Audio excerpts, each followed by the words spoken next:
our family life as well. We want to thank God for that. Could I just ask? Video is off. Yeah, I think it's the host. It says I cannot open the video because the host has disabled it. So it wasn't disabled from my side.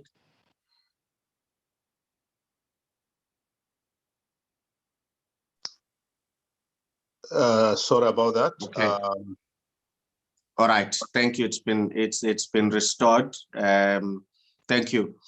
So we want to look at another aspect of parenting today. Next week, we are going to start the section which is going to be dealing with love relationships. And even though as we continue, I will be bringing in guests that will be talking on parenting. But in terms of the lessons going forward, starting next week, I'll then start on the love relationships and going forward. And what I would like us to do, here is something that happens almost every day. I get so many messages from people who are asking if I can help them with either premarital counseling or marital counseling, okay? And unfortunately, I can't now because there are just so many other couples that I'm working with. So I don't have the space. That's the issue. I don't have the space to do it. I'll only have openings probably somewhere around January, February. Well, not, yeah, let me just say February going forward of 2022. And this is because the majority of couples that I'm currently helping when it comes to premarital counseling, they are getting married in December of 2021. So that then frees up space so that we can start working with others, okay? But one of the things that I'm going to be hoping to do with this series is I'm going to try and offer premarital counseling generally, especially for those who have tried to reach out for me to help them do it privately, but I just did not have the space for it. But even those who may not have come looking for that help from me, but are also doing it with a different pastor elsewhere, it might help. So if you know someone who is planning to get married, or they are in a relationship which they are thinking it's serious, we may need to talk about what our future would look like. Not that we are planning to get married yet. There are no dates. There are no fixed things that have been mentioned, but we would like to have a proper outlook. Then this would help. I'll probably do close to maybe, generally when we do premarital counseling, we do something between 10 and 15 sessions with that couple, okay? But because I don't have, well, I don't know if we'll have, but we'll see. I might try and condense all that information into maybe 9 presentations, or maybe do all 15, okay? 10 to 15 of them. So it would be my offering of premarital counseling in a bit of a public platform. You can always work out the details of what you are going through with the pastor that is nearest to you. So I don't know if it'll help, but I'm going to do it. I'm just going to throw it out there. So you may be a parent to a young man or a young woman who are planning to get married.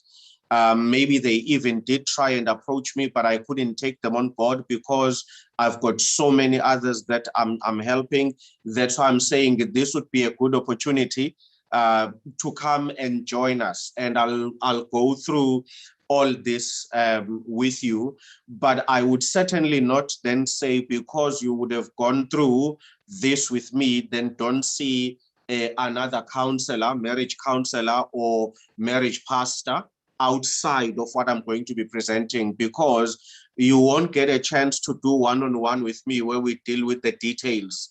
Okay, every counseling session still needs that one-on-one, but it would be a good basis on which to understand what are the key pillars that we put in place when we are preparing ourselves for the marriage institution.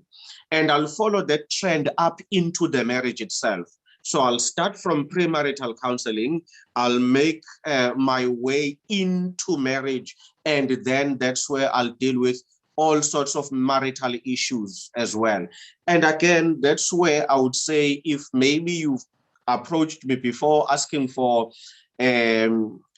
assistance in marriage and I declined, I never declined because I don't care. I always decline because I just don't have the space. Okay, it's not that I think your matter is not urgent or your request is not valid.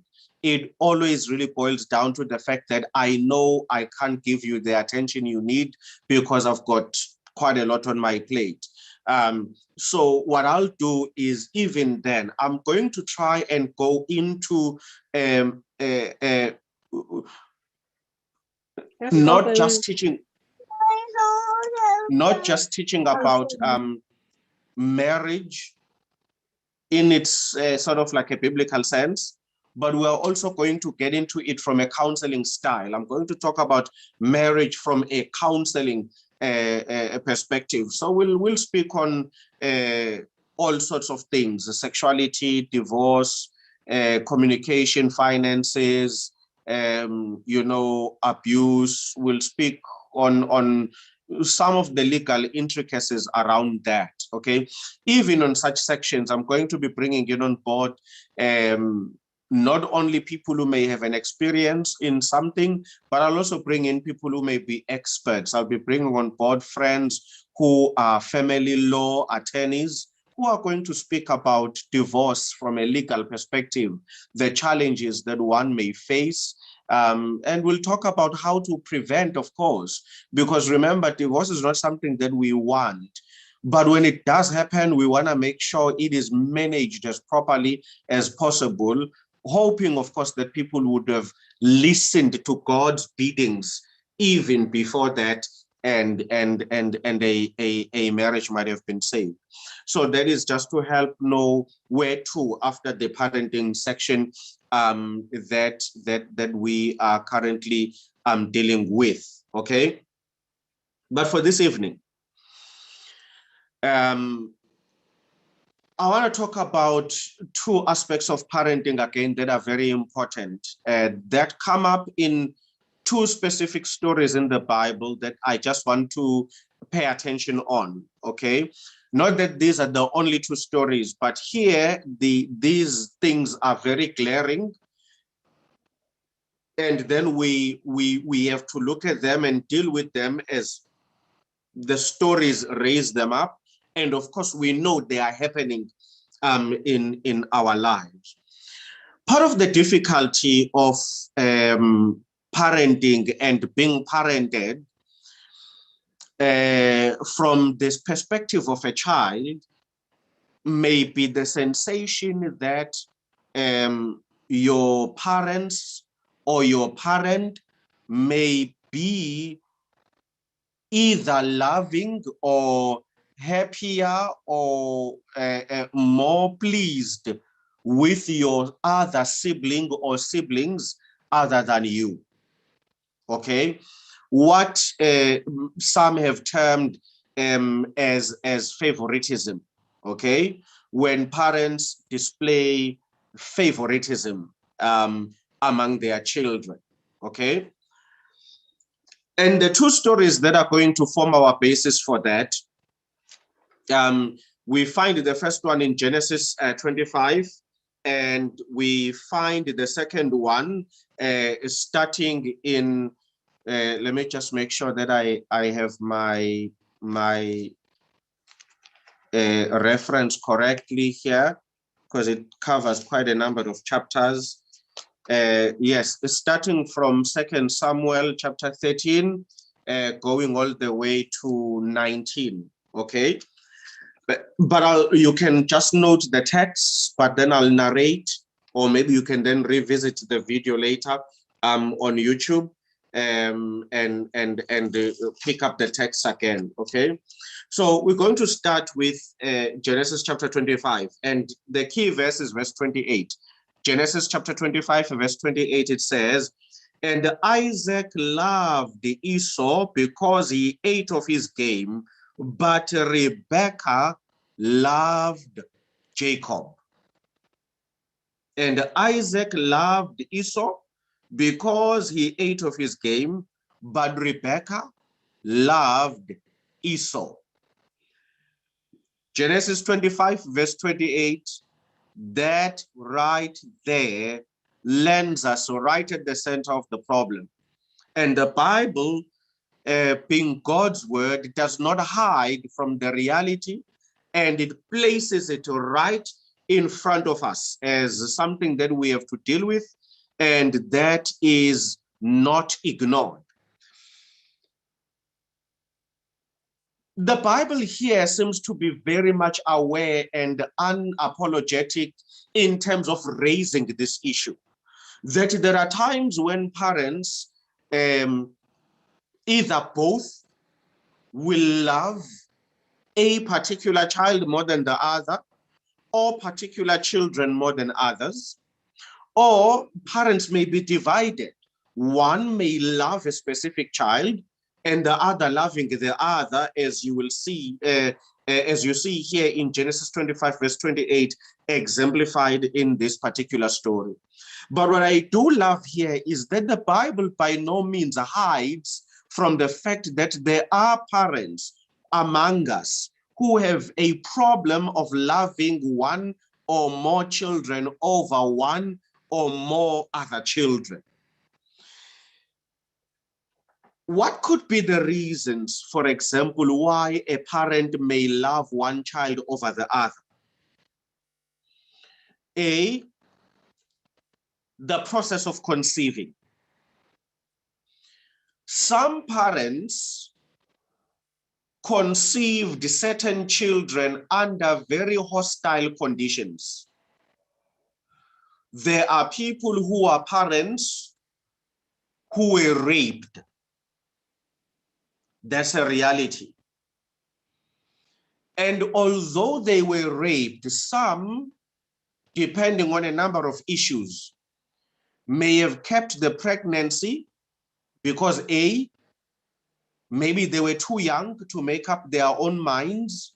The parents who were around made a decision that you are going to carry this pregnancy through.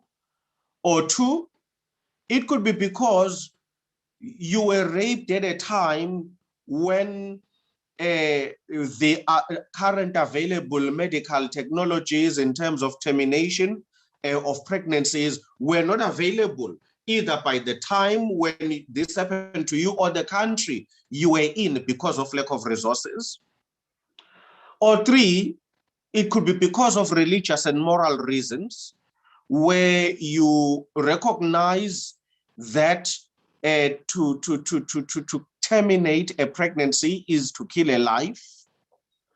So these may be the conditions that may sometimes find that the child has been conceived in a hostile way, and the parent has had to keep, in a mother in this case, has had to keep this particular child.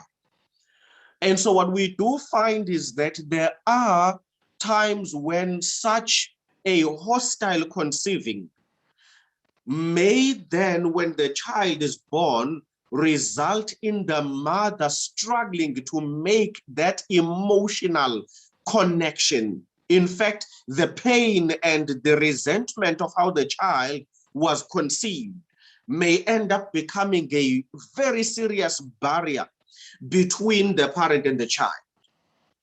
In many cases, children will not know that how they were conceived is a great source of pain for their parents. And this is where many of us in our upbringing may have struggled with not understanding, why does my father not love me? Why does my mother not love me? Only to find that there is a story behind the conceiving, which brings quite a lot of devastation and pain, which was not adequately addressed. Again, could be a number of reasons why it was not addressed. It could be some people felt this is a private family matter. Don't go around telling people what happened to you. You'll embarrass us as a family. It could be there were no resources to have it addressed. Maybe there were no pastors around for counseling. There were no counselors, no psychologists, nothing. So the reasons can be many why this hostile conceivement has not been addressed properly. But now that the child is around, there is a barrier between the parent and the child in terms of connecting, loving, because this child is a symbol of a lot of pain, which has not been adequately addressed. Some parents may struggle also with loving one child and loving the other, again, because of hostility in conceivment, but now I speak relationally. Here you may find, for example, that either your mother loved your father absolutely hopelessly, or your father loved your mother absolutely hopelessly, like they were madly in love. And then your mother or your father broke up with them. And so that also has been found to create barriers in connecting for some people, not everyone, for some.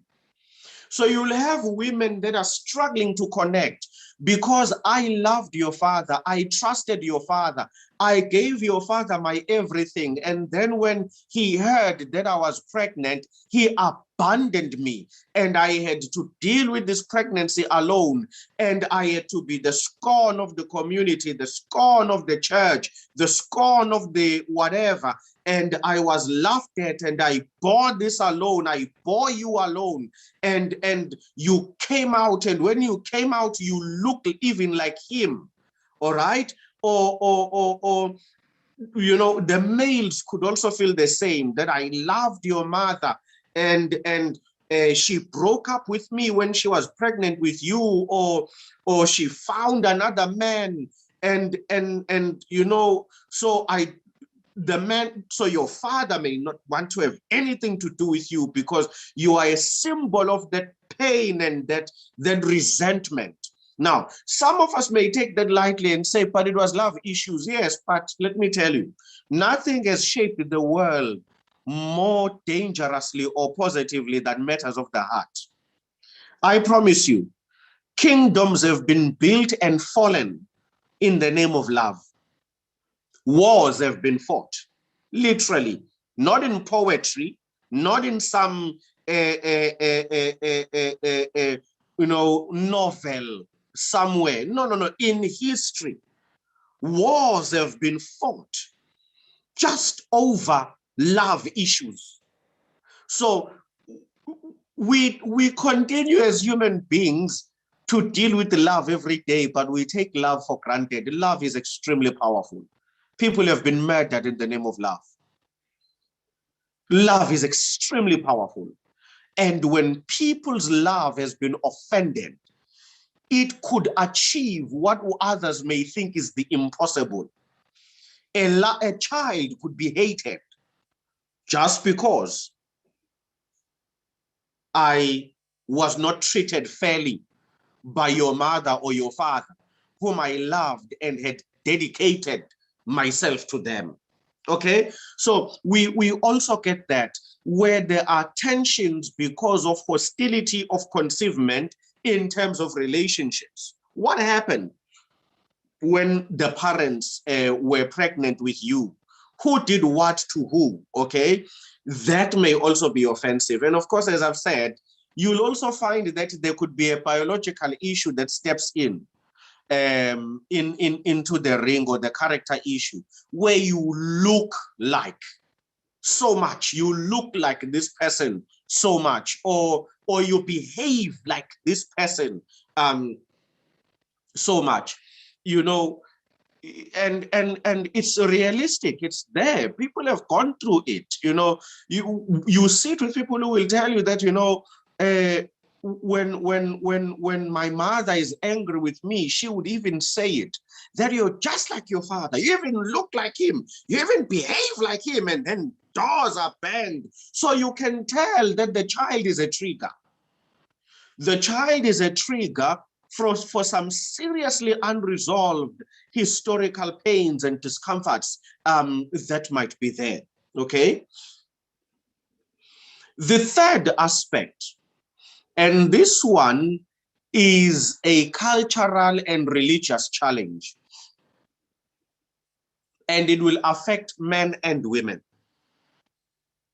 There are many men and women on planet Earth who have never wanted to be parents at all.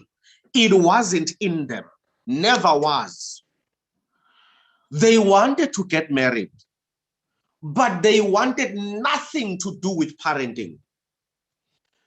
But because culture and religion confuses parenting and marriage, many people after getting married were put under serious pressure to become parents. Something which they wholeheartedly despised with all their hearts. They knew from day one, I don't want to be a parent. I don't like children. I don't want children. But no one listened. Shame tends to be piled on men and women who are married but don't want to have children. Their sexuality begins to be questioned. Are they even having sex? Is it a sexless marriage? Is the man shooting blanks, the language that we will use? He has no seed. He is producing nothing. Is the woman barren? We go through all these things, and yet in our minds, we never ever think, no, they could be sexually fine. The sperm count is okay. The ovaries are well. They just don't want to have children. They don't. And some of these things we comment lightly, not knowing that we are piling unnecessary pressure on people. People get married, you see them 2 years later without a child. What's your first comment? When are you having children? Hey guys, you've been doing this boyfriend girlfriend thing for too long now. You know, you need to stop. We want to see some children. It may sound like a joke from your part, but actually it is contributing to the number of voices that are adding unnecessary pressure. And soon people begin to reproduce. And sure enough, it does not change. Because when some even communicated that we don't like children, we don't want to have children, what happens? People step in, the parents. So now I will never be a grandfather. So now I will never be a grandmother. Your siblings, when am I going to be an uncle? No, you can't tell us you don't like kids. So we will never be uncles in this house. Who will inherit your house? Who will inherit this? And as all these voices pile up, so many people have ended up having children without wanting to. Now, once the child is born, you understand what people tell you? Once your child is born, you will connect. You will connect and you will fall in love. And then children are born and the connection doesn't happen. And parents fall into depression and it just doesn't happen. No matter how much they dig for it, it just doesn't come. They don't love this thing in front of them. They don't. Not that they don't love it as a human, as someone who deserves to be fed and to be cleaned. They will do that. But honestly, there is no in-loveness. They don't want to do this. They'll do what is humanly required, but they don't want to do this. And so many children, many of us as children may not be aware that we are in that situation, that we are honestly being raised by someone who's also suffering. They don't hate us. They don't hate us. Listen to that very carefully. They don't hate us. They just don't know what to do with us. They themselves beat themselves up every day. They feel evil. They feel bad for not knowing how to love us. But what do? We are here now. The whole world convinced them that if they get us, they will fall in love with us, but the falling in love hasn't happened. That's the third challenge that you find in the relationships between parents and children. The fourth challenge then can become what I call results-orientated parenting. And this is where a parent specifically loves you because you behave and perform in a manner that is in line with their standards. And so if you are the child that does not meet either the academic, the financial, the physical approval of a parent, you don't get their love. Okay? There are parents who are like that, who really are drawn to the child whose academic performance is what pleases them.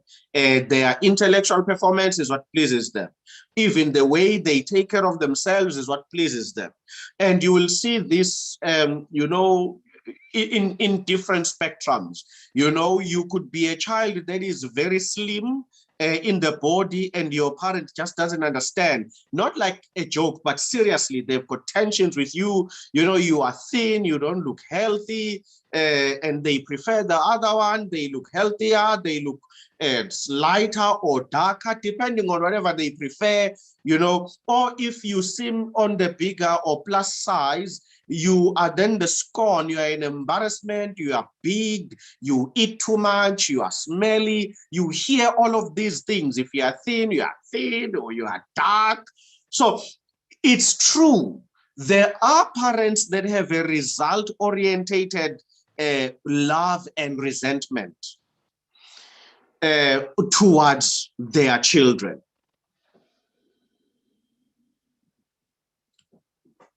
And then number 5 is one that I think many of us really would do. It is the extreme that none of us really would wish to be born under.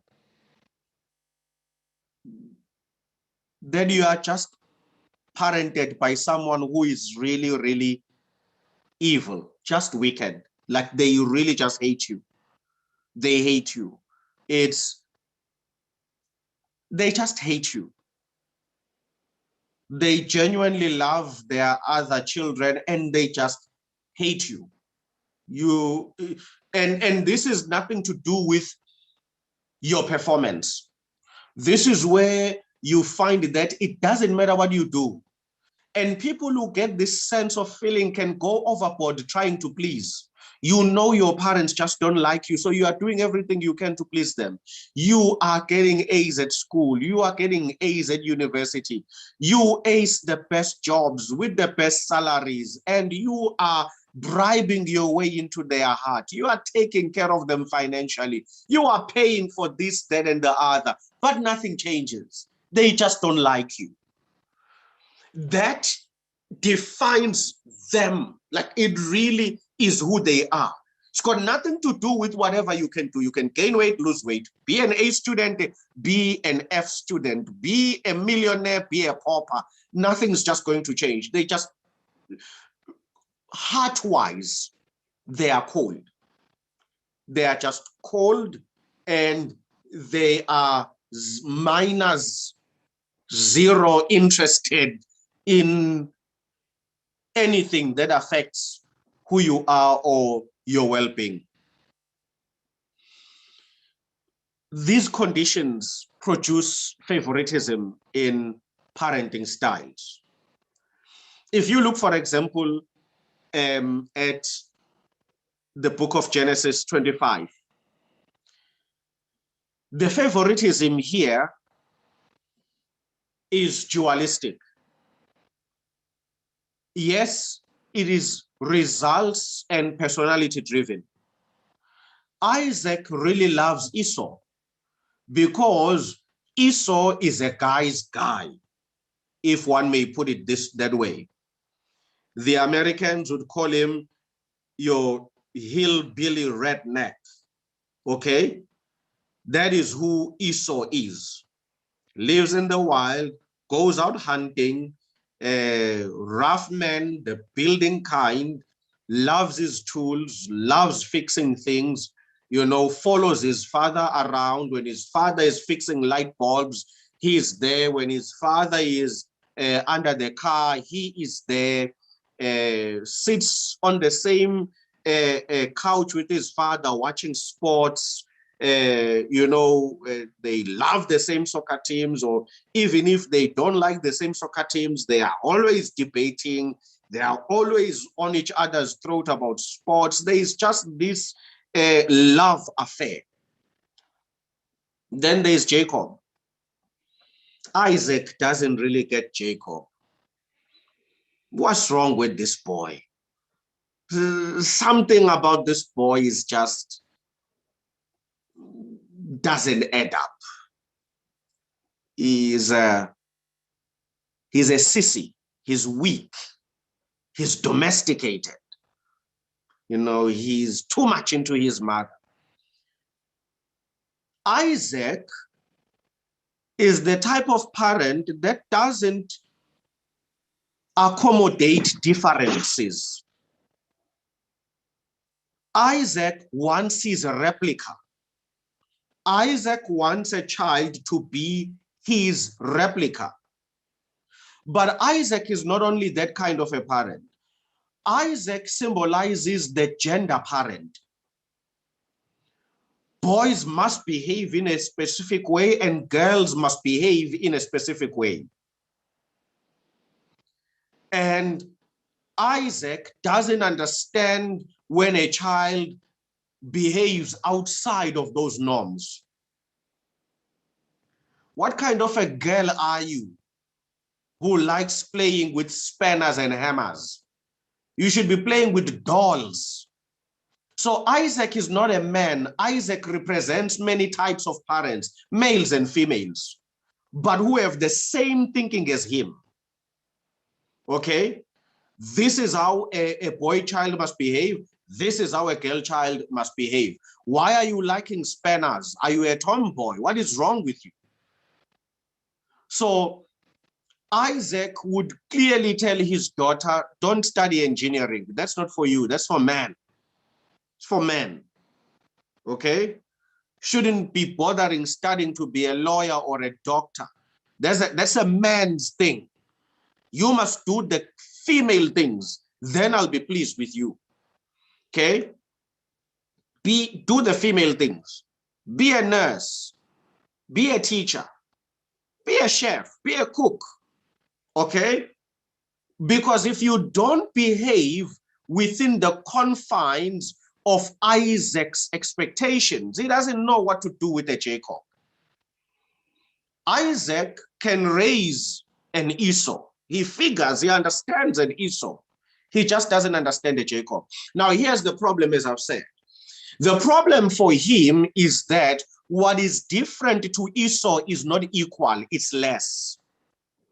He doesn't understand that you could be different to Esau, but equal in your productivity, in your gifts, in your skills. No, for Isaac, that's not it. If it's not like Esau, it's less than Esau. Am I making sense?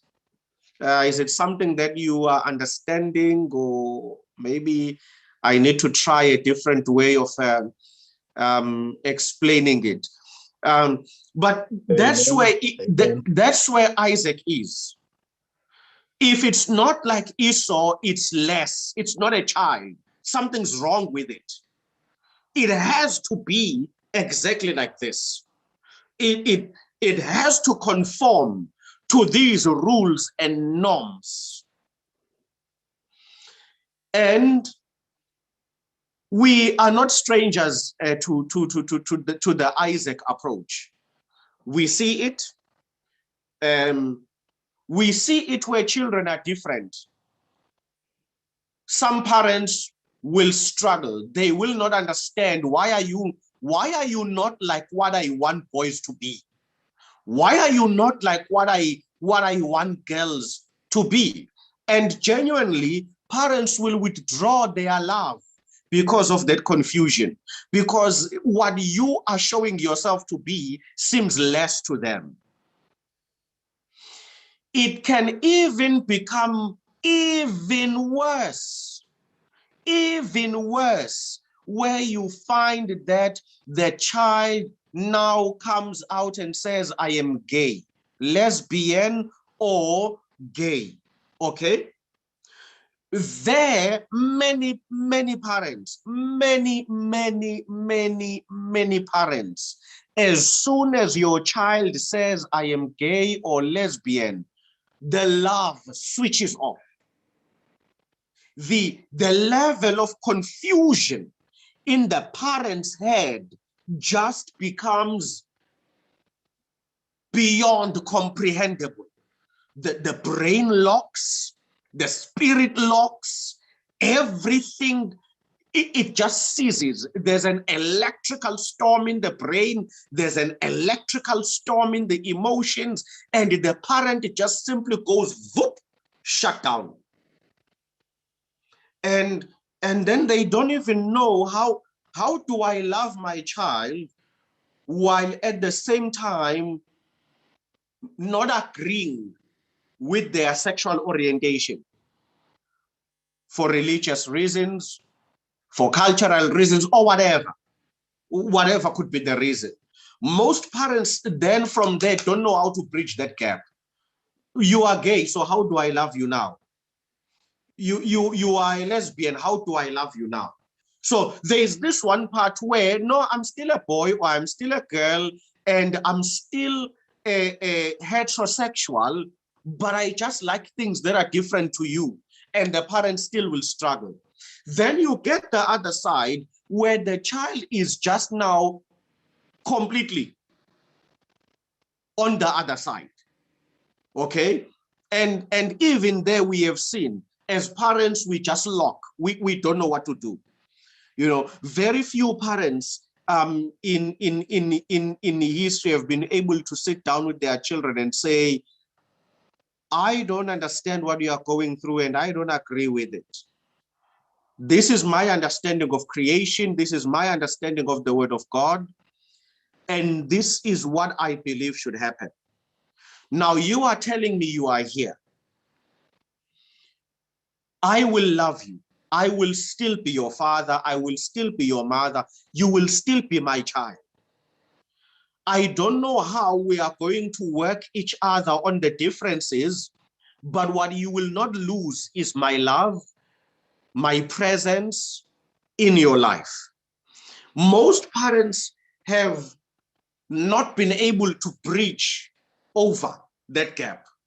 As soon as there is something that the Isaac style of a parent, okay, the Isaac mentality, when the Isaac mentality gets locked, when there are differences they cannot understand. That is the main thrust of the Isaac parent. They just don't know what to do. This child is not what I was molding them to be. And perhaps rather than stretch themselves and keep pursuing, they would simply withdraw the love. Just take the love back, okay? And even there, I use that word simply in a very loose way, because I'm not necessarily saying they don't care, but that they will reach a point where they are just defeated. They have no basis upon which to continue the love. And those are the Isaac parents. If it's not like Esau, It's not different, it's less. They are struggling to understand if it's not like Esau, it's still fully 100% my child. Okay. Some parents, because of cultures, will even do it for gender's sake. There are cultures around the world where being born a female is a big problem. It's a big problem. You will be fed, but you will not be loved. You are not the pride of the family, and they cannot wait to get you married off. In other words, you better be beautiful. You better be beautiful, because the only thing you are now good for is to find you a husband and release you as soon as possible. Yes, it's a reality that is out there. There are parents whose love is absolutely dictated by gender. You are born a man, you are the love of their life, you are their adorable son, you are the son they've always been waiting for. You are born a girl, well, you are human, you are healthy, we thank God. But our anticipation is that as you grow up, be beautiful, get married, because that is just about the only value we can extract from having a girl child. And many societies have been documented all throughout history. It's not something that I'm inventing here. Go to any journals on anthropology, on any journals on sociology, any journals on gender studies. The evidence is just overwhelming. Many cultures around the world have really looked at the girl child with great scorn and have not given the girl child the love that she deserves. Okay. While there are not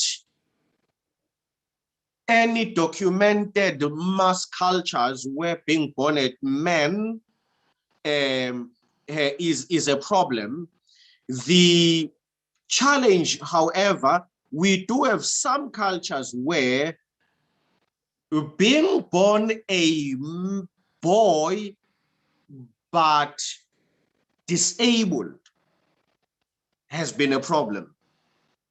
I was sharing this with my wife in a discussion we were having in the afternoon, that, for example, the ancient Greeks and the Assyrians and the Spartans were known for actually throwing babies that were either born prematurely or that were born with disabilities into the sea or over cliffs, because they were in pursuit of a perfect child and the perfect form and the perfect body. So in such places, your gender wouldn't save you if you are not perfectly formed. You have to have everything right. Otherwise, yes, regrettably, historically, thousands of male children as well have in many cultures been offered as sacrifices simply because they were physically disabled in one form or another. So there are those parents who are going to genderize you. Now, you may think I'm speaking of global issues. No, I may be using global language, but these things happen well within our homes. There are some of our parents that when they were told that it's a girl, honestly, their faces just went sour. This is not what they wanted. Okay. And it could be a number of reasons. Sometimes it may not be your mother, but she was married into a family where they definitely demanded boys. And with every girl she was getting, her marriage was dying. That is how some of our mothers ended up in polygamy. They were delivering girls. And eventually the family felt, no, we are not going to be able to do this. This woman can't deliver any boys. And so what did they do? They brought on a second wife and a third wife and a fourth wife. By the way, scientifically, women do not in any way control the gender of a child. The gender of a child is controlled entirely by a man. A woman's ovaries only carry what we call the XX chromosomes, which are female chromosomes only. Only the men in our testicles, we produce two types of sperm. XX, which is a female sperm, and an XY, which is a male sperm. The one that swims the fastest and enters the egg first determines the gender of the child.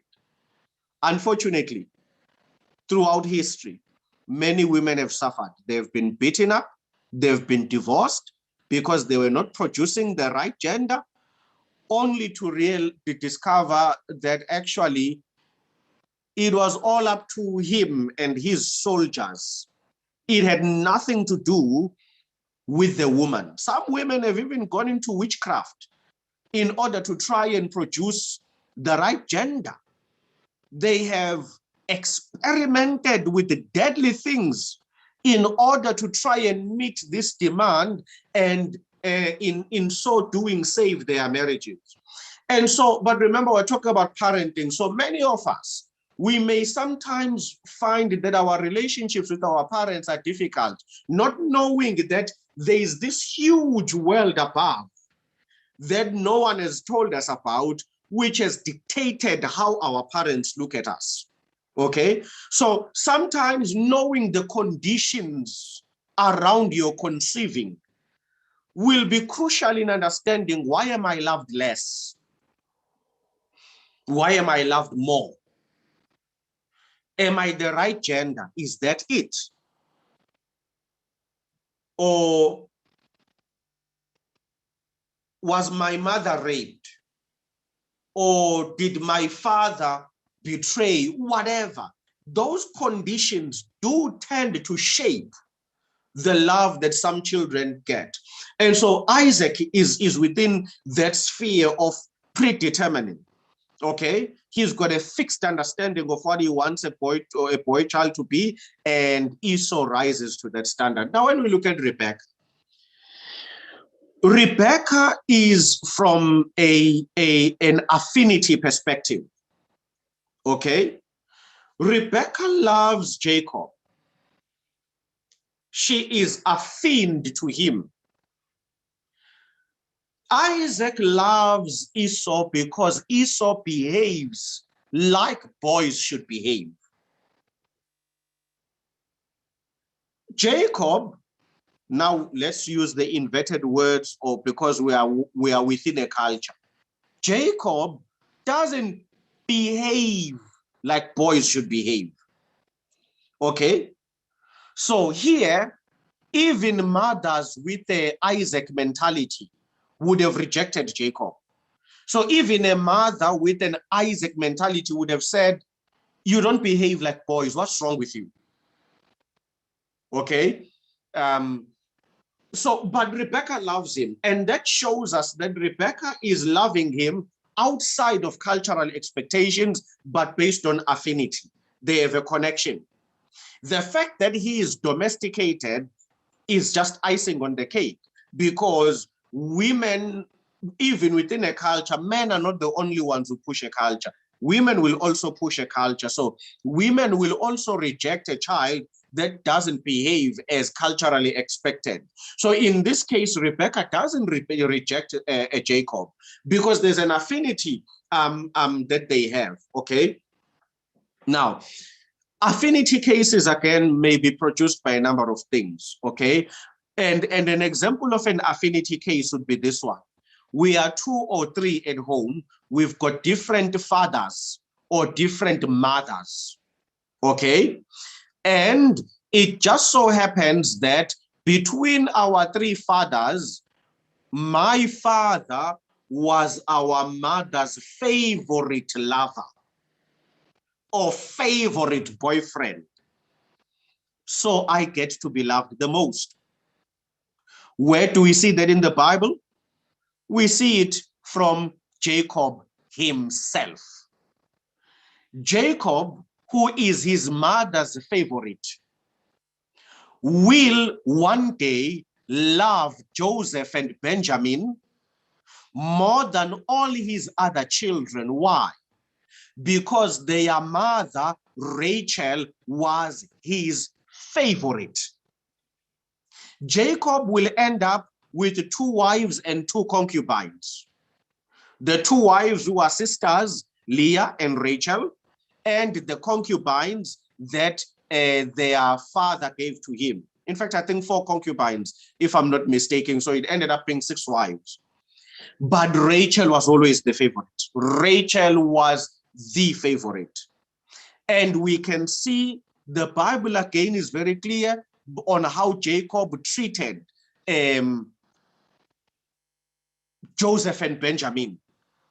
Odd, very odd for a boy who was not his father's favorite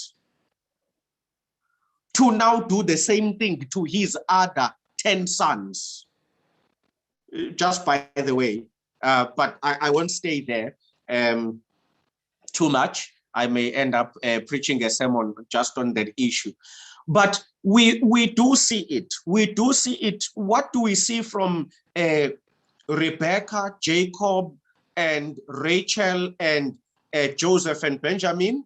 We see that it can become hereditary. It can become generational. Okay? So it can become something we do to our children because it was done to us.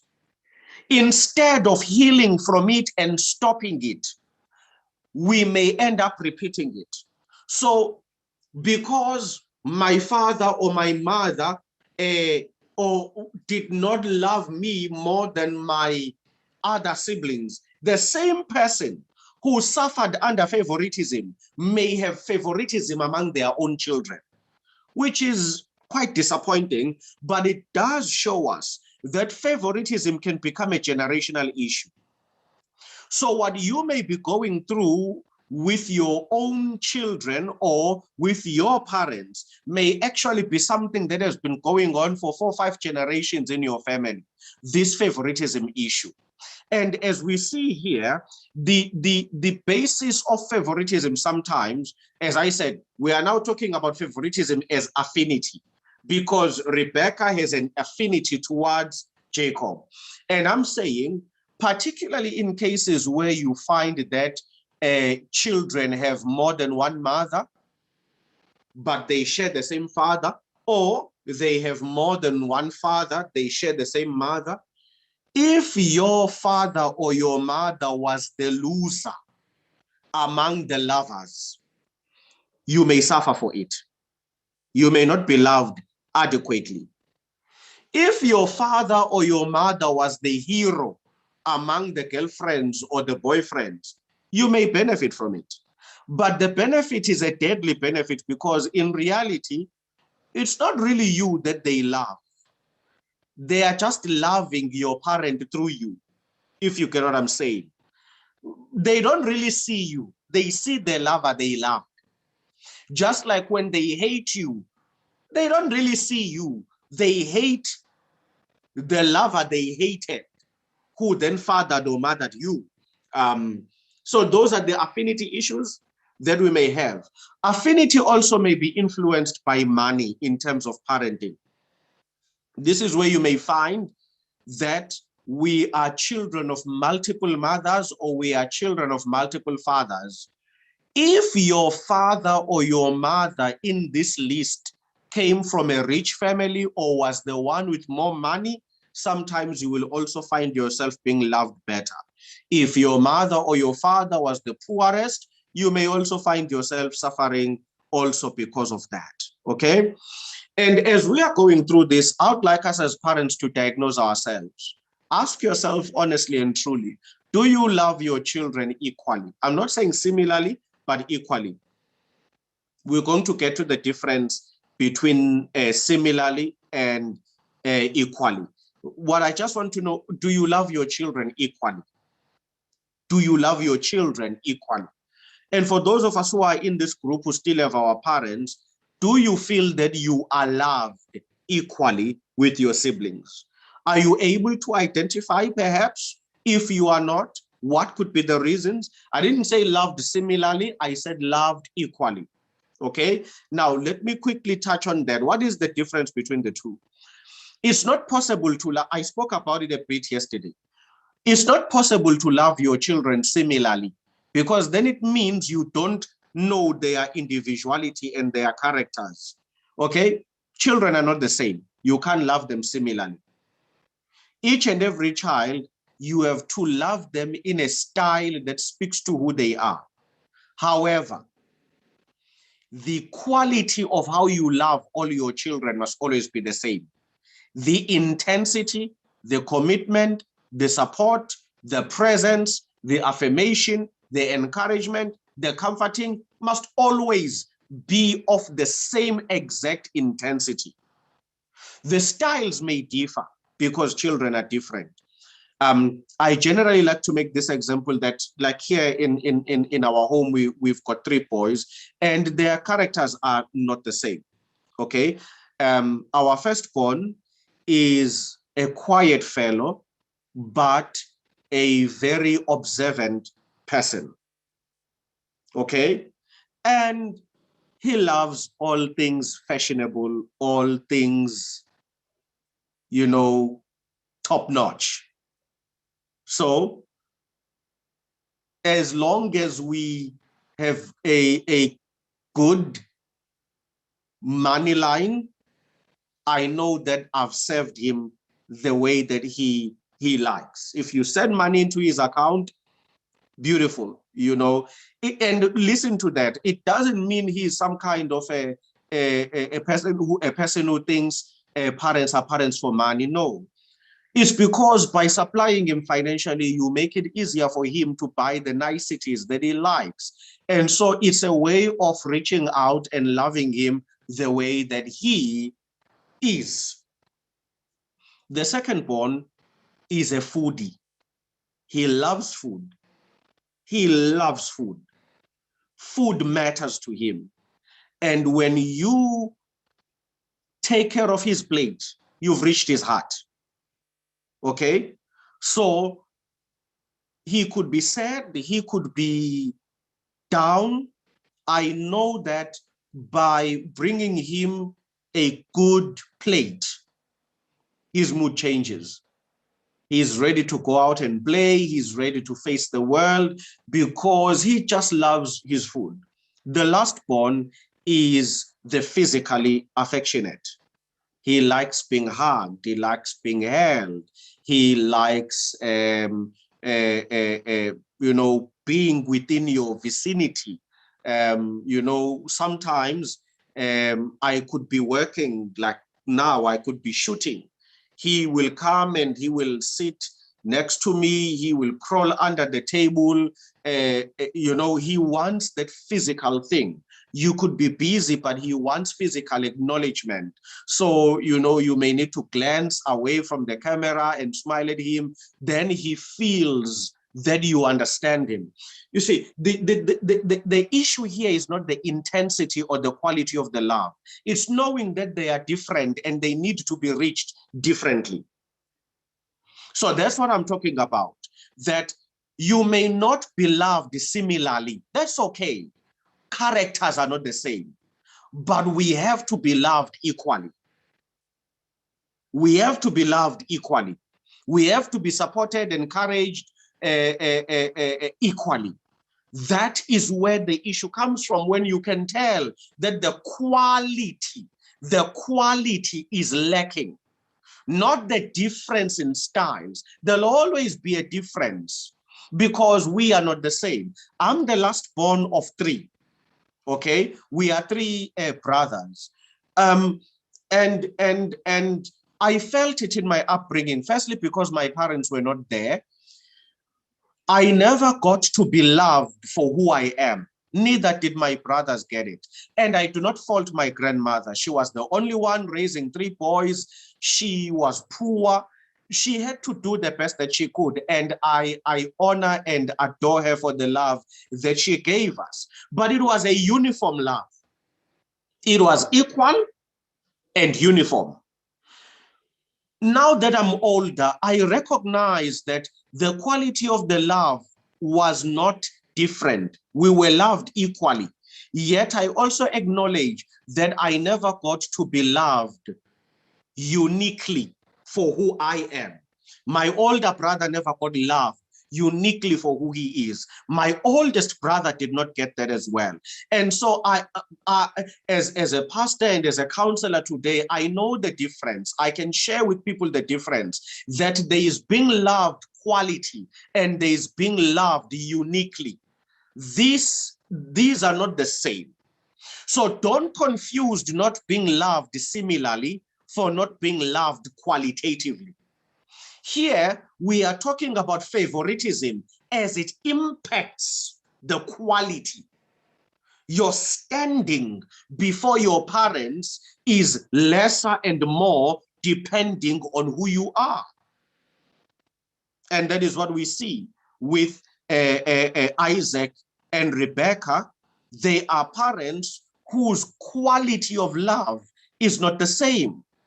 They are not acknowledging all their children properly. Rebekah is absent to who Esau is. All her eyes are on Jacob.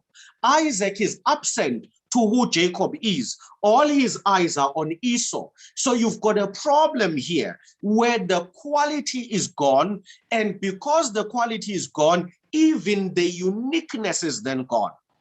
They are both uniquely loving the child they love, but they are not qualitatively loving both their children.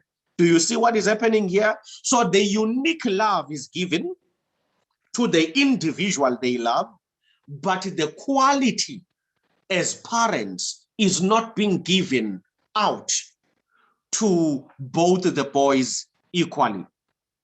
And as I said, Jacob would then do the same.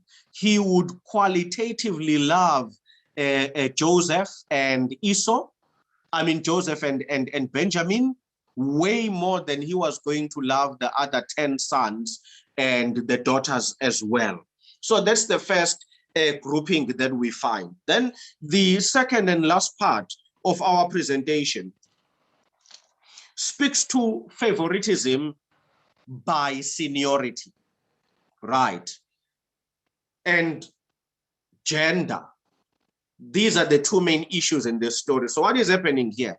2 Samuel chapter 13, David has 10 wives. David has 10 wives. His firstborn, a child, is a boy named Amnon. Prince Amnon is the firstborn. The second-born child, but from a different wife, is Prince Absalom. Okay? The third-born son is Prince Adonijah, also from a different wife.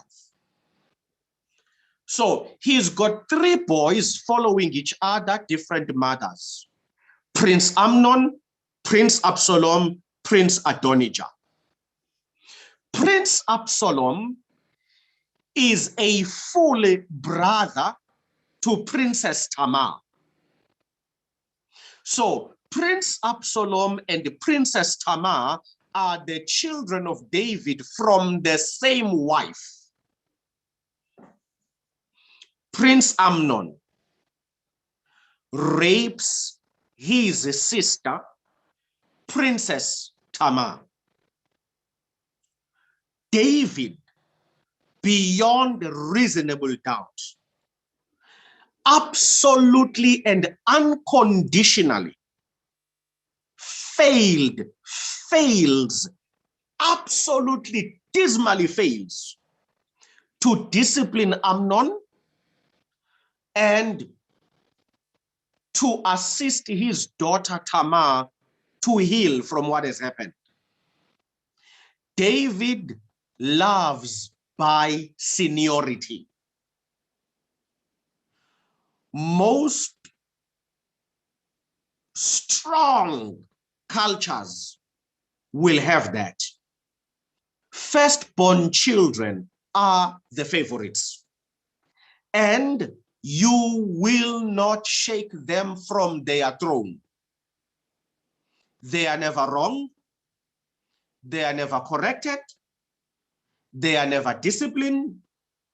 They are in the throne.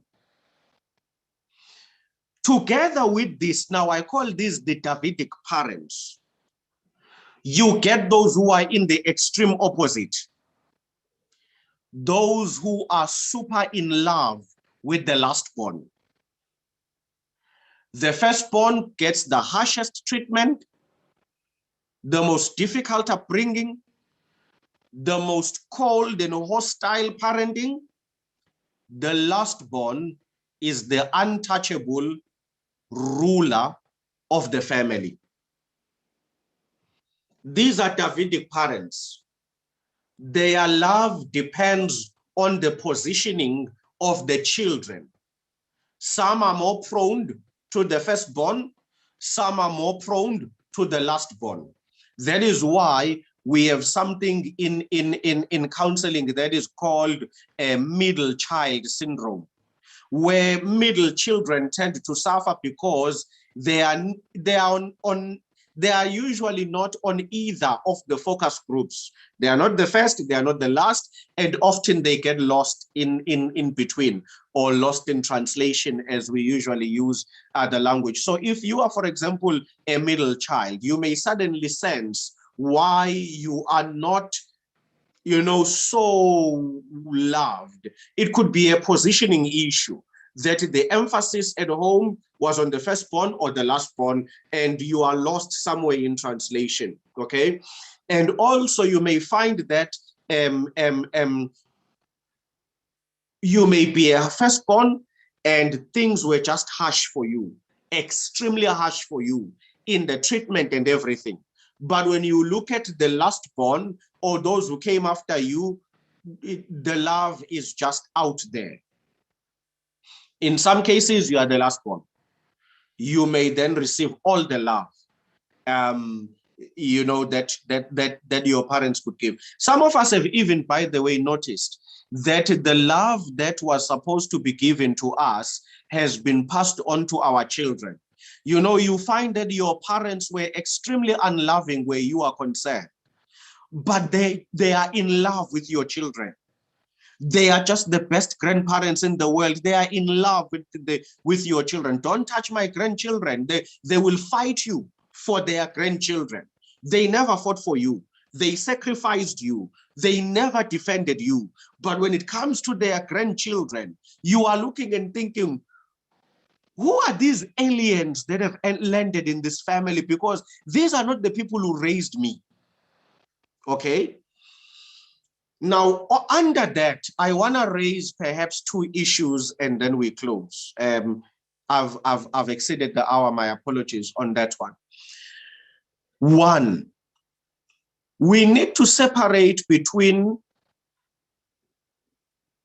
particularly in cases where you were the firstborn who suffered, we need to separate between were you not loved, or as firstborn, you were born at the most difficult period of the family history.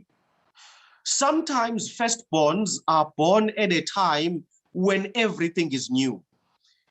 Your parents are new at being parents, so they themselves don't know what they are doing. They are still trying to figure their marriage out. They are still trying to figure themselves out as individuals. Over and above that, there is not enough money. Their careers are new. They don't even know where they are going with life. There is not enough anything. So you may find that you are very much loved, but because you are the firstborn, you are the pathfinder. You were born at a time when nothing was certain. Everything was uncertainty. The marriage is new. The parenting is new. The money is not there. The careers are not yet of any direction.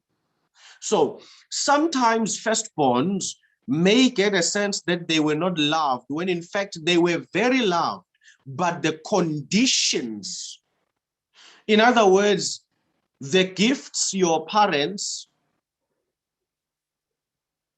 can buy the lastborn now are not similar to the gifts that were bought for you at that age. the financial status of the family has changed, not that you were not loved. Okay? And then there's not being loved. This would mean even if we are able to separate that, yes, there was the poverty, yes, they were trying to figure themselves out, but also there was just not love. Or no, they were financially okay, they just were not present in loving. So what I always advise is that, particularly when you are feeling like maybe you are in that firstborn syndrome, it's always good to get yourself into a counseling space and also have conversations with your parents, particularly if they are still both alive or one of them is still alive, just to retraverse that ground and say, what happened with me? Was it a matter of difficulty of life? Was I born in a highly stressful environment? Stressed about marriage, a new marriage, stressed about money, stressed about this, stressed about that, or really you just did not know how to love me? Was that the issue? And also with the last ones as well, we need to then traverse that ground with our parents and ask, am I getting this lack of love because of my position? Because I wasn't born first? Is it an issue of the fact that first come, first served, first born, first loved, heir of our family, and all of those things? And if you are the last born, well, there's really not much that we you are not the head of the future of this family. What really is it? Now, what I'm hoping that we are going to be able to see here is that the Davidic system also comes with a lot of problems. Okay? He will not discipline his firstborn. He's not going to do that. He loves his firstborn. This is the possible prince, apparent. This is the possible young man who is going to take over the kingdom. Okay? Of course, later on, he would come to understand that Solomon is going to be his successor. But for now, Prince Amnon is his favorite. So much so that even when he raped, he just could not. He couldn't discipline him. The second challenge that comes from David as a parent, we are going to find it still in 2 Samuel, but now chapter 14. Absalom revenges his sister. Absalom revenged that his sister was raped because his father did nothing about it. And so what Absalom did, he planned a party in which he killed Amnon with his servants. I'm not going to tell the whole story. I'm just going to focus on the key issue. David was so angry at the death of Amnon that he refused to speak to Absalom for 2 years. So now we know David can discipline when he wants to. He didn't discipline Amnon because Amnon was his firstborn and favorite. How did he get to discipline and be angry with Absalom? Now we can tell that, David does not parent the same way. He parents by hierarchy. Amnon was his favorite. Amnon was his firstborn. Amnon is dead. He will not speak to Absalom, even for 2 years, up until General Joab manages to reconcile them, but it didn't last. David was still angry, and Absalom eventually rebelled. But that is a story for another day. What I do want to pick into what is happening here, okay, is this. Absalom, maybe let me reserve that for the end. There is a gender issue also in how David parents. If you read the story very carefully, did you notice that At no point did David actually worry himself about Tamar. We have no part of the story where he checks up on Tamar regularly, where he finds out how she is doing. None. None. David is a typical Middle Eastern father. Boys are children. Girls must get married. He really didn't act like a father towards Tamar. And I think there are many of us here, boys and girls, who may have also that Tamar experience, where we have gone through situations in life where life has wounded us, where we desperately needed our parents to defend us, support us, encourage us, and they were not there for us, but they were there for the other siblings. And sometimes that creates a challenge where you begin to ask, why? Why not me? Why would you be so angry that Amnon is killed, but you were not angry when Amnon raped me?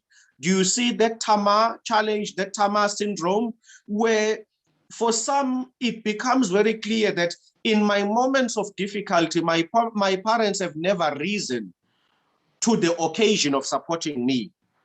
Okay. And unfortunately, again, these are cases as pastors that we deal with, and they are just so heartbreaking. You know, you'll find that you are all now siblings and you are older.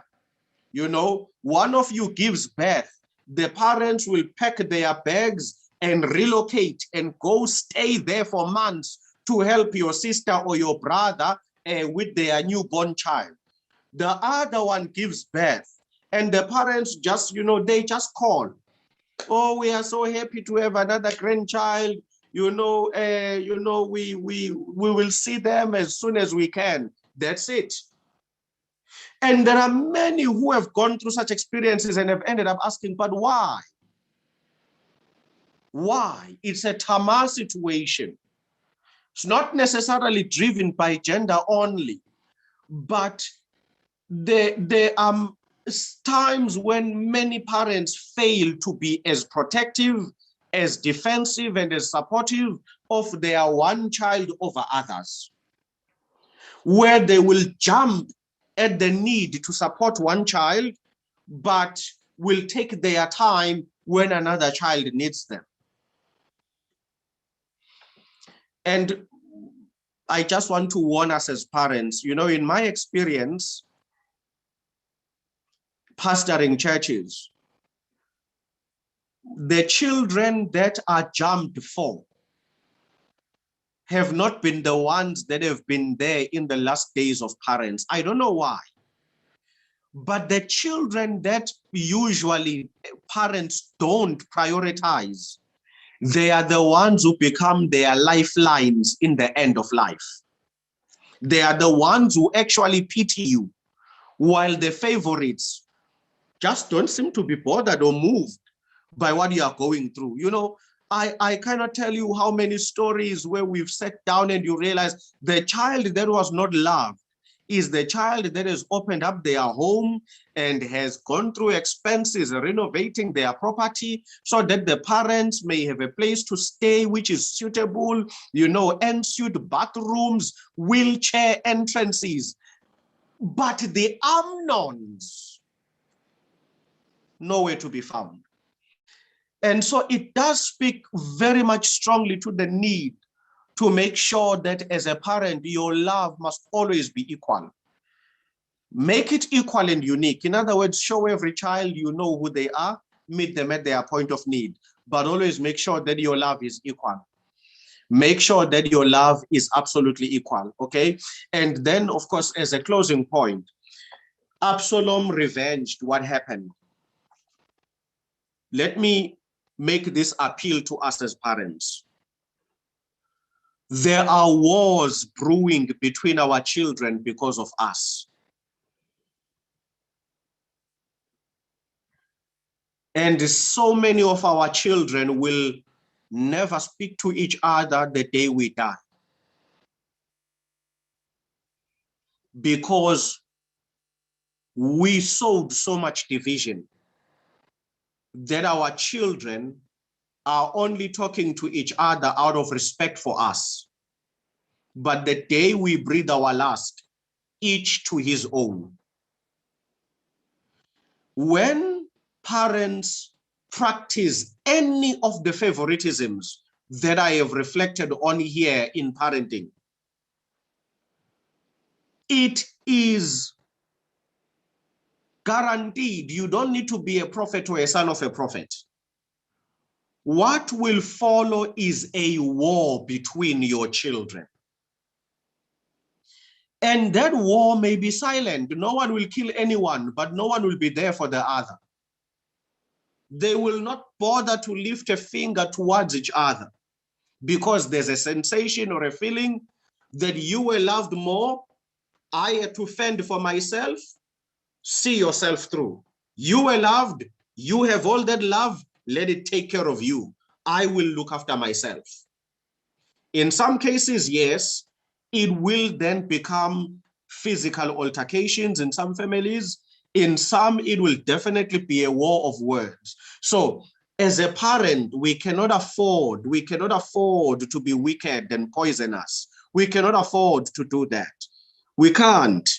It becomes generational problems. We just cannot. Like I said, there are people who have been hating each other 3, 4, 5 generations. It all began with two parents who could not raise 2, 3 siblings in a manner that is full of equal love, equal support, equal encouragement, equal discipline.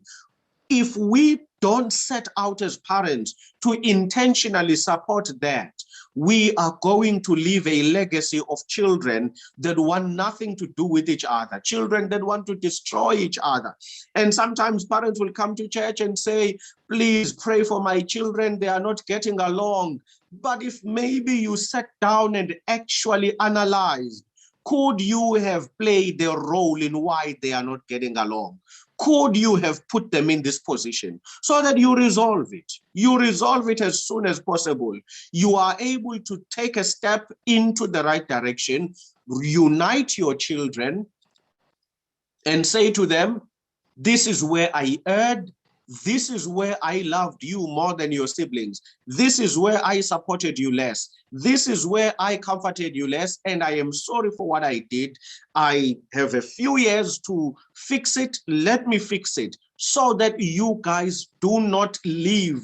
I don't leave you behind with a bitter taste for your own relationship as well. Because it may begin as a parenting issue, it ends as a sibling rivalry issue. And so the Bible is not silent. There are issues of favoritism in parenting. And the Bible exposes us to how deadly, how bad, and how ungodly favoritism is. Whether it's done for gender, for money, for whatever, as I've gone through so many different situations that can produce it. Ultimately, God is not pleased with it.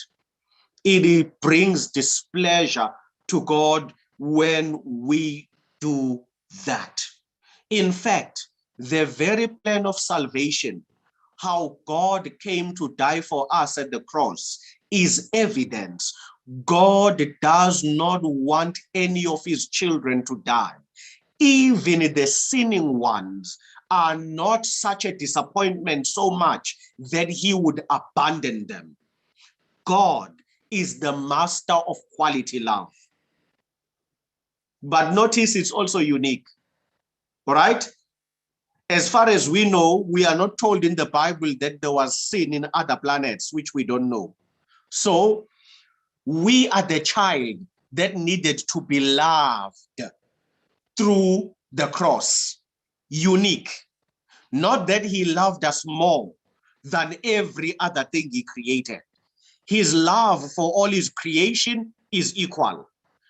Earth needed a unique way to be shown that she also is loved.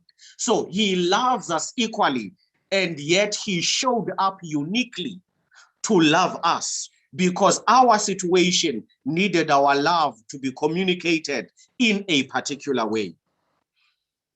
Please, as parents, we must be on guard for this. We must be on guard. And if you grew up in a situation where love was not equally given, please, I would implore you, let's seek help. Let's talk about these things before we repeat it on our children, before we hold grudges against our siblings who themselves were being loved.